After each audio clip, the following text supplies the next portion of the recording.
নিজেদের জীবন বাজি রেখে হলেও এই জাতীয়তাবাদী ছাত্র দলকে এবং ছাত্র প্রতিষ্ঠা করার জন্য এই ক্যাম্পাসে ডাকসু নির্বাচনের মাধ্যমে যাতে ছাত্রদের অধিকার প্রতিষ্ঠিত হয় সেটার জন্য আমি সর্বোচ্চ চেষ্টা করব। টকশোতে দেখেছি আমি আপনি ছাত্রদলকে জাতীয়তাবাদী ছাত্র দলকে নিয়ে আপনি আক্রমণ করেছেন, কিন্তু তারা তো নিপীড়ন চালিয়েছে, নির্যাতন চালিয়েছে।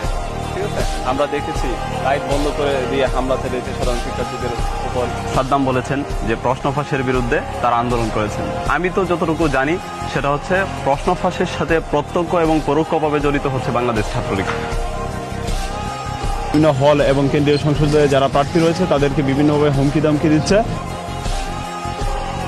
কোনো ছেলে অন্য কোনো ছাত্র সংগঠনের নাম যদি উচ্চারণ করে তাহলে সে হলে থাকতে পারে। আমি নিজে নির্যাতিত হয়েছি সেই 2012 সালের 11ই মার্চ। এই সকাল 10টা পর্যন্ত নিউজ কভার করে তারপর আপনার সারাদিন কোনো নিউজ নেই। জনাব রব্বানী সাহেব তিনি বারবার জাতীয় নেতৃবৃন্দদেরকে আঘাত করে কথা বলছেন।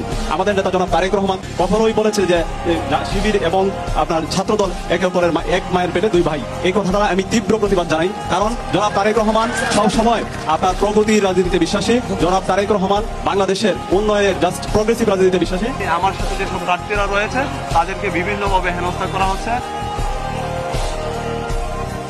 এটা সরকারের উচ্চ পর্যায় থেকে নির্দেশিত একটি ফলাফল ঘোষণা করা হয়েছে, যার মাধ্যমে একজন পরিকল্পিতভাবে একটি ব্যক্তিকে ভিপি হিসেবে ঘোষণা করা হয়েছে আমি বলে মনে করি। ছাত্রলীগের সন্ত্রাসীরা হামলা চালায়, সমস্ত পরিস্থিতি বিবেচনা করে আমরা প্রেক্ষাপট বিবেচনা করে আমরা এই নির্বাচন বর্জন করছি।